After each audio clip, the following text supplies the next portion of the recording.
guys, I'm back by Ryan. That's Ryan. With another video. This one is a little different. This one is about weight loss and my weight loss journey. I'm sure if you've been watching my videos for a while, you will see that I've gained a significant amount of weight. My psychiatrist likes to say I have binge eating disorder. I disagree because I think the term disorder applies to when, a person really can't help what's going on with them. They can't control something. It's affected their life so much to where it's kind of taken over. That's what I think of the disorder is. It's just, I won't say beyond hope, but it's very, very difficult to deal with, and this person is just afflicted with it. So I don't think I have a binge eating disorder, and I definitely don't purge, but I think of people who, for example, have Guillain-Barré, and when they eat, they have this compulsion to eat all the time, even if it's non-food, like kitty litter and stuff. I've heard some extreme stories, but I put on 70 pounds in the last year, and she calls it a disorder. I call it greed. I guess it's a lot of depressive eating, just feeding emotions, feeding boredom, feeding frustration. As you all know, I've had 4 different videos on hindsight is 2020. This has been an ongoing passion project since 2012 when I started writing hindsight, and then on to 14 and 15 or 13 and 14 when I really started the editing and the revision process, and the book published January of 2015. Hindsight is 2020, now available on Amazon. Shameless plug. And we've just come out with the 2nd edition, so it's been a lot of frustration, a lot of ups and downs, and it's not an excuse, but I have a hard time controlling stress, and I don't cope effectively. So all that DBT training just kind of went out the window, this whole distress tolerance business. But I want to show you something. Isn't this gross? Look at this gut. Look at this gut. Yeah, I put on 70 pounds in the last year. It's been over 4 years since I was a size 14. Actually 5, maybe 5.5 years since I was a size 14. Now I'm a size 22. All my adult life I've been somewhere between 14 and 16, and I've blown up just that much, just a lot of eating. And at first I really didn't notice because I'm such a tomboy and I'm always in like jogging pants and tights and sweats and stuff. You don't really feel yourself expanding until you start buying bigger and bigger sizes. So what I've done is, because you can't do, for all the exercising in the world, you can't out-exercise a bad diet. You know what I mean? You just can't. So I started this vegan vegetarian transition. I won't be 100% vegan or vegetarian because, honey, I love some crab legs and some hot wings. I actually bought a cookbook because it called Vegan Before 6, and what the chef is saying that you don't have to be full-on vegan or vegetarian.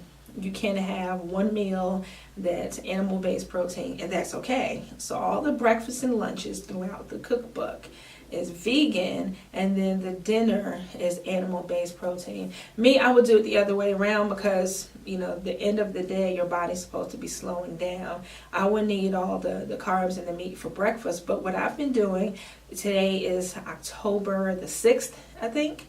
Since September 25th, so it hasn't been that long, I've been on this vegetarian vegan kick. And the tricky part of it is to make it a low carb, low fat vegetarian diet, because as we know, vegetarians don't always eat healthy. They still eat fried foods. They get tons and tons of carbs from all the pasta and the breads and the casseroles and the pastries and all this business. And even vegan butter and vegan cheese and all of these vegetarian non-meat products are highly processed, and a lot of it has a lot of sodium. And I don't eat the substitute foods except for veggie burgers. That's about it. And I finally found some that's no soy. I use the Corn brand. I think it's Quorn. It tastes pretty decent.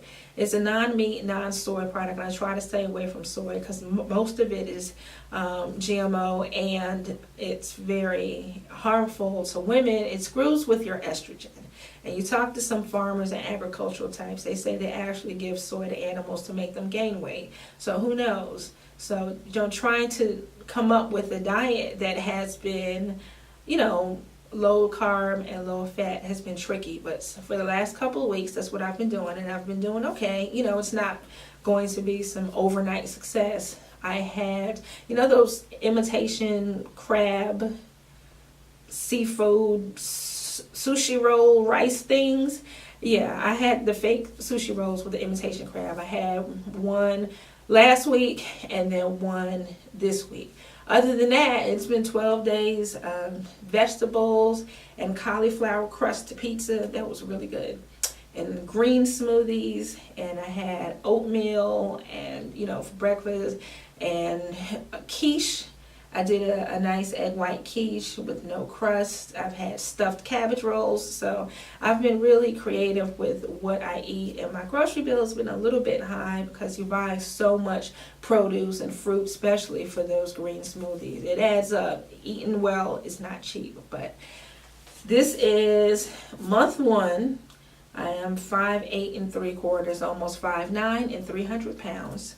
So I'll come back sometime next month in November, probably after the Thanksgiving holiday, and I won't pig out, I promise. It's just no point. You can cook a big dinner and be totally gluttonous any day of the year. It doesn't have to be on the day where Columbus celebrated his fatted kill, and that kill being millions of lives. So that's another video, but I'll probably come back and let you know how I'm doing, what kind of exercises I've been up to, weight loss, all that business. And I suspect it'll take 4 to 6 weeks before I start really seeing any weight loss. Like, for example, I live exactly, if you MapQuest it, I still use MapQuest. If you MapQuest it, I live exactly 2 miles from my barber, walking each way. So I said, well, my goal is to get to the barbershop and back on foot. So far, I can get about a mile into the trip, and then I have to take the bus back, because the catch-22 is you need to work out, but you're carrying so much weight, your knees and your back hurts, and then when you try to work out, you're too sore to try, to really do anything that's effective. So at the gym that I belong to, there is a senior citizen fitness class on Fridays. That little heifer makes you work. I don't care what anybody says. For these to be 60 and 70-year-old people in this class, she makes you work. But it's still not as high intensity as the non-senior citizen class. So I said I'll do that, walk every day, and as I lose weight, then I can go join my peers in the regular, aerobics class. So that's kind of what I'm doing. I wanted to give y'all an update. Doing the vegan vegetarian diet as best as I can, walking every day or every other day, and my goal is to walk that 4 miles one of these days, and that's pretty much where I am. 5'9", 300 pounds, October 6th, so we'll see where I am next month, see if I've gained or lost any, hopefully not gained, and get this gut down. My ultimate goal is to lose 80 by December of 2017, and I think that's pretty doable. So I've heard people losing more in less time. I'm not trying to sprint, this is a process, but that's my weight loss journey, and I'm signing out on that. Wellness wishes, and I encourage you to do the same, And in order to have really, really sound total wellness, including good mental health and a good mood and less anxiety, you need to eat well and sleep well and work out. Sleep update. I'm still up to about 2 o'clock in the morning when I'm driving for Uber, but when I'm not, I can take the 3 milligrams of melatonin. I'll take 2 of those. It might take me a couple hours to wind down, but I am getting some sleep at night, so it's possible. I never thought I'd be able to sleep at night, but I'm getting there. And that is my weight loss journey, episode 1. Wellness wishes, guys. Bye-bye.